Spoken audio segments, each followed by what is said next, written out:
پہلے فتویٰ دیا کہ جوڑے تو آسمانوں پہ بنتے ہیں، جوڑے کوئی آسمانوں پہ نہیں بنتے ہیں، یہ جملہ کہنا غلط ہوتا ہے۔ آسمانوں پہ بننے کا یہ لفظ کہنے کا مطلب یہ ہے کہ ہم یوں تصور کریں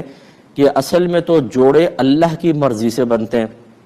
اللہ نے جس کے لیے جو عورت مخصوص کر دی، جس عورت کے لیے جو شوہر مخصوص کر دیا، وہی اس کا شوہر، وہی اس کی بیوی بنے گی، کوئی اس کو ختم نہیں کر سکتا اور اپنے وقت پر ہوگا۔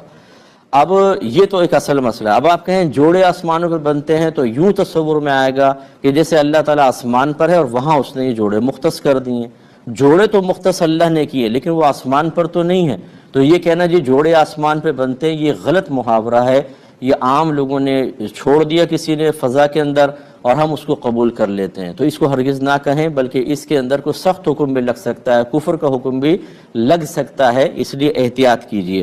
دوسری بات یہ ہے کہ بالکل ایسے ہی ہے، اللہ تبارک و تعالیٰ نے ازل سے ہی فیصلہ فرما دیا کون کس کی بیوی بنے گی، کون کس کا شوہر بنے گا، کس کی شادی نہیں ہوگی، کون کنوارا مر جائے گا اور کس کی شادی ہو کے نہیں چلے گی، ختم ہو جائے گی۔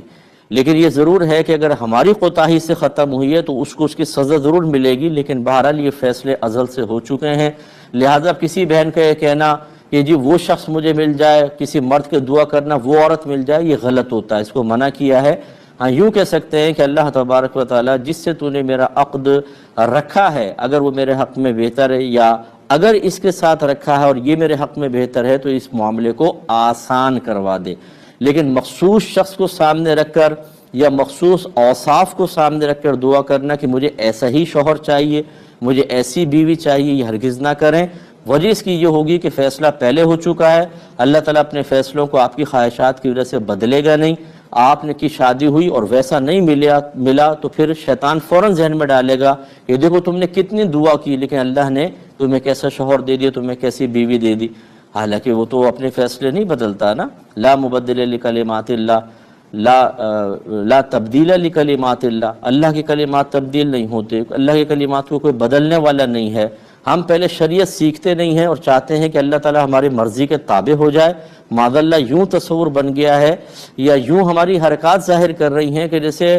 ہم اس کے بندے نہیں ہیں، وہ مطلب یہ کہ معاذ اللہ ہمارا ماتحت ہو گیا، اس لیے ہماری ہر دعا قبول ہونی چاہیے ورنہ ہم ناراض ہوں گے۔ اس کا کہنا مانے نہ مانے، نماز ہم نہیں پڑھتے، روزہ ہم نہیں رکھتے، زبان کی حفاظت ہم نہیں کرتے ہیں، رزق حلال کی طرف ہم کامل طور پر آتے نہیں ہیں، ہم کچھ بھی نہ مانیں، اللہ تعالیٰ ہماری مانے، اس لیے تھوڑا سا اس پر توجہ کرنی چاہیے، یہ چیزیں صحیح نہیں ہیں۔